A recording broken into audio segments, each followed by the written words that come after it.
गुरुजी primary education YouTube channel में आप सभी शिक्षक बंधुओं एवं शिक्षिका बहनों का एक बार फिर से स्वागत है।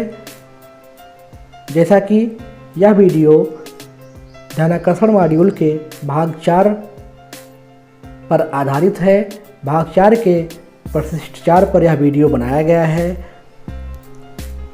इस वीडियो में प्रशिष्ट 4 जो है वह अक्सर पूछे जाने वाले प्रश्न यानी फ्रीक्वेंटली आस्क्ड क्वेश्चन FAQ पर आधारित है।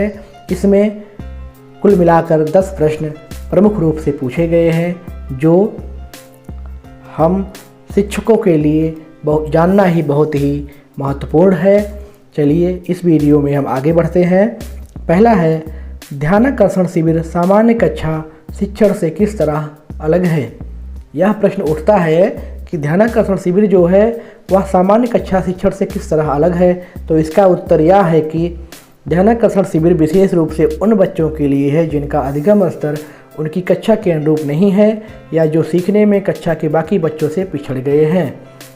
ऐसे बच्चों के लिए सामान्य रूप से कक्षा शिक्षण करने से विशेष लाभ नहीं होता है। यदि इनके साथ शिक्षक वर्तमान कक्षा के पाठ्यक्रम पर ही कार्य करते हैं तो इसमें संदेह है कि यह बच्चों को मदद करने वाला हो। ऐसी स्थिति में शिक्षक बच्चों का स्तरवार समूह बनाकर आवश्यकता अनुसार शिक्षण योजना बनाकर बच्चों के साथ कार्य करेंगे। इस प्रकार शिक्षक शिक्षण अधिगम प्रक्रिया के दौरान ही बच्चों के कठिनाई के बिंदु का पता लगा लेंगे तथा उनका समय रहते ही निराकरण कर देंगे। इससे बच्चों के अधिगम स्तर में आने वाले अंतर या गैप की संभावना ही समाप्त हो जाएगी। इस पहले प्रश्न का ये उत्तर हुआ कि इस प्रकार से सामान्य कक्षा शिक्षण जो है वह ध्यानाकर्षण शिविर से अलग है। अब नंबर आता है प्रश्न 2 का। ध्यानाकर्षण शिविर के उपरांत क्या अलग से कक्षा लगाई जाएगी। आइए देखते हैं। नहीं, अलग से कक्षा लगाने से बच्चों में हीन भावना आ सकती है। यानी ध्यानाकर्षण शिविर के बाद अलग से कक्षा नहीं लगाई जाएगी। आप निर्धारित कक्षा में ही ध्यानाकर्षण तकनीकों पर आधारित शिक्षण योजना बनाकर उन बच्चों के साथ कार्य करेंगे जिनका अधिगम स्तर कक्षा अनुरूप नहीं है। इसके लिए आप मॉड्यूल में दी गई विभिन्न तकनीकियों का प्रयोग करें जिनके उदाहरण भी दिए गए हैं। तो अब नंबर आता है प्रश्न 3 का। ध्यानाकर्षण तकनीकों से शिक्षण करेंगे तो पाठ्यक्रम कैसे पूरा होगा। तो आइए देखते हैं इसका उत्तर क्या है।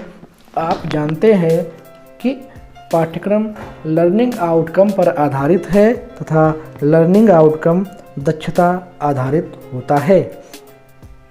तो वास्तव में बच्चों को पढ़ाने का उद्देश्य बच्चों में प्रत्येक कक्षा की अपेक्षित दक्षताओं का विकास करना है। असल में चुनौती तो यह है कि अधिगम स्तर में अंतर की स्थिति में बच्चे वर्तमान कक्षा के पाठ्यक्रम से सामंजस्य कैसे बिठा पाएंगे। उदाहरण के लिए यदि बच्चा वर्ण पहचान नहीं कर पा रहा है तो वह पाठ कैसे पढ़ेगा, उसे कैसे समझेगा। उसी प्रकार यदि बच्चा 1 या 2 अंकों को जोड़ नहीं कर पा रहा है तो वह हासिल का जोड़ या फिर गुणा भाग और बीजगणित के सवालों को कैसे हल करेगा। ये परिस्थितियाँ एक शिक्षक के लिए काफ़ी कठिनाई पैदा करती हैं। इसलिए प्रत्येक शिक्षक का यह दायित्व होता है कि वह अपनी कक्षा के बच्चों के वास्तविक अधिगम स्तर को जाने तथा उसी अनुरूप शिक्षण योजना बनाकर विभिन्न तकनीकों का इस्तेमाल करते हुए शिक्षण कार्य करे। इससे निश्चित ही हमारे बच्चे जो है वह कक्षा एवं विषयवार निर्धारित लर्निंग आउटकम को हासिल कर सकेंगे। अब नंबर आता है प्रश्न 4 का। पिछली कक्षा के शिक्षकों ने ठीक से काम नहीं किया तभी बच्चों का अधिगम स्तर कम है। इसकी सज़ा हमें क्यों दी जा रही है। अक्सर हम शिक्षकों में यह भावना आती है कि पिछली कक्षा के शिक्षकों ने इस बच्चे पर ठीक से काम नहीं किया है तो हम यह कहकर अपनी जिम्मेदारी अपने कर्तव्य से बच नहीं सकते हैं। इसे सज़ा के तौर पर नहीं देखना चाहिए। इसका ये उत्तर है। यह हर शिक्षक का कर्तव्य है कि अपनी कक्षा के बच्चों को बेहतर सीखने में मदद करें। इसके लिए उन्हें हर संभव प्रयास करना ही होगा। ध्यानाकर्षण तकनीकों के माध्यम से शिक्षण ऐसा ही एक प्रयास है। अब नंबर आता है प्रश्न नंबर 5 का। सतत एवं व्यापक मूल्यांकन तो विद्यालय में लागू नहीं है, तो फिर आप सतत आकलन करने को क्यों कह रहे हैं? सतत एवं व्यापक मूल्यांकन अलग से कोई कार्यक्रम नहीं है। यह शिक्षण अधिगम प्रक्रिया का अभिन्न हिस्सा है। जैसे शरीर से रक्त को, नदी से उसके प्रवाह को और समुद्र से उसकी गहराई को अलग नहीं किया जा सकता, वैसे ही सतत एवं व्यापक आकलन को शिक्षण अधिगम प्रक्रिया से अलग नहीं कर सकते हैं। अच्छे शिक्षक अपने बच्चों की सीख का लगातार आकलन करते रहते हैं ताकि वह उनके बेहतर सीखने के लिए जरूरी प्रयास कर सके। यही सतत आकलन है, इससे हम बच नहीं सकते हैं। अब आता है प्रश्न नंबर 6। आरंभिक परीक्षण का प्रश्न पत्र कौन तैयार करेगा? अब ये बात उठती है कि विद्यालय में आरंभिक परीक्षण का प्रश्न पत्र कौन तैयार करेगा? तो इसका उत्तर यह है कि आरंभिक परीक्षण प्रश्न पत्र शिक्षक ही तैयार करेंगे। यानी जिस विषय के जो शिक्षक हैं, जो विषय जो शिक्षक पढ़ा रहे हैं, वही उस विषय का, उस कक्षा का आरंभिक परीक्षण प्रश्न पत्र तैयार करेंगे। आपकी समझ के लिए इस मॉड्यूल में 4 ऐसे परीक्षण प्रश्न पत्र दिए गए हैं जिसे आप पीछे देख चुके हैं। अब नंबर आता है 7 का। क्या आरंभिक परीक्षण प्रश्न पत्र को प्रिंट कराकर प्रत्येक बच्चे को देना होगा? शिक्षक इसकी व्यवस्था कैसे करेगा? यह भी प्रश्न उठता है कि क्या आरंभिक परीक्षण प्रश्न पत्र को प्रिंट कराकर प्रत्येक बच्चे को देना अनिवार्य है, और अगर अनिवार्य है तो शिक्षक इसकी व्यवस्था कैसे करेगा? अच्छा हो यदि यह प्रत्येक बच्चे को अलग से मिल जाए। इसके लिए आवश्यक फंड विद्यालय ग्रांट से मिल सकता है, अन्यथा आप अगर चाहें तो श्याम पट पर भी प्रश्नों को लिख सकते हैं। अब है नंबर 8। हमारे यहाँ तो कमज़ोर बच्चे आते हैं, वह कैसे सीखेंगे? ये प्रश्न उठता है कि हमारे यहाँ तो कमज़ोर ही बच्चे आते हैं, वो कैसे सीख पाएंगे? यह एक भ्रांति है, भ्रम है कि हमारे यहाँ कमज़ोर बच्चे आते हैं। वास्तव में कोई बच्चा कमज़ोर होता ही नहीं है। यदि किसी विषय में प्रवीण होता है तो कोई किसी और विषय में। क्या मछली पेड़ पर चढ़ पाती है, पर क्या वह पानी में बहुत अच्छे ढंग से तैरती नहीं है? क्या कोई खरगोश पानी में वैसे तैर लेता है जैसे कि एक कछुआ? क्या सचिन तेंदुलकर विज्ञान विषय में अपनी कक्षा में अव्वल आते थे, लेकिन क्या वे विश्व के महान बल्लेबाजों में शुमार नहीं हुए? तो फिर कौन तेज कौन कमज़ोर? वास्तव में हमारा नज़रिया ही किसी को तेज या कमज़ोर बनाता है। हमारी सोच ही हमें किसी को कमज़ोर या तेज बनाता है। आप बच्चों को कार्य करने का अवसर दें, ऐसा माहौल बनाएं विद्यालय में जहां बच्चे कार्य करने में रुचि लें, फिर सीखना तो स्वतः ही हो जाता है। एक शिक्षक का कार्य बच्चों को सोचने, प्रश्न करने, तर्क करने, कार्य करने आदि के अवसर देना है। अब नंबर आता है 9। प्रश्न नंबर 9 का। माता पिता तो अपने बच्चों की पढ़ाई पर ध्यान देते नहीं हैं, हम कहाँ तक उन्हें पढ़ा पाएंगे? यह भी प्रश्न उठता है कि घर पर बच्चों के अभिभावक बच्चों पर ध्यान नहीं देते हैं, तो हम उन्हें विद्यालय में कितना पढ़ा पाएंगे? सर्वप्रथम तो हमें अपने कर्तव्यों व दायित्वों के प्रति सजग एवं ईमानदार रहना है।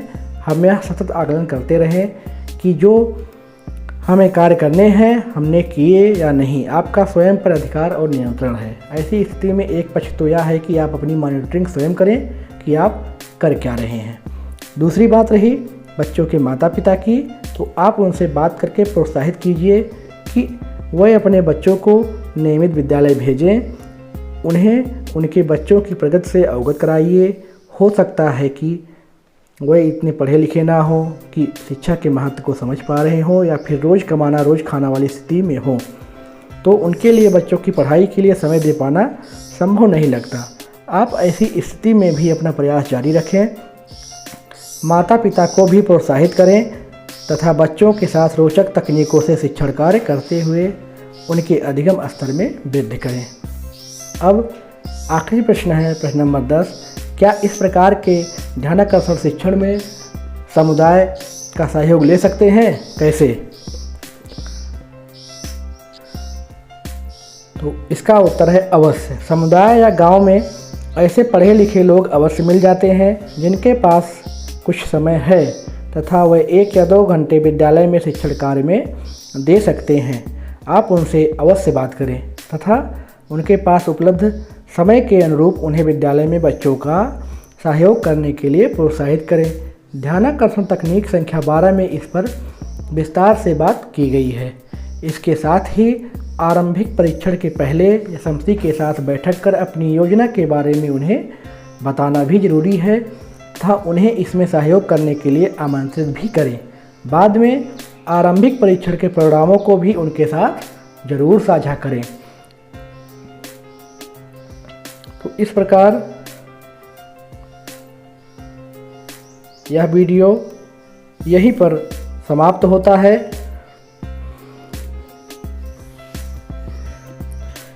तो आप लोगों को यह वीडियो कैसा लगा कमेंट में ज़रूर बताइएगा और आप लोगों ने इस वीडियो से कितना सीखा और कितना समझ में आया वो अपने अपने विद्यालय में रहकर आप करिएगा।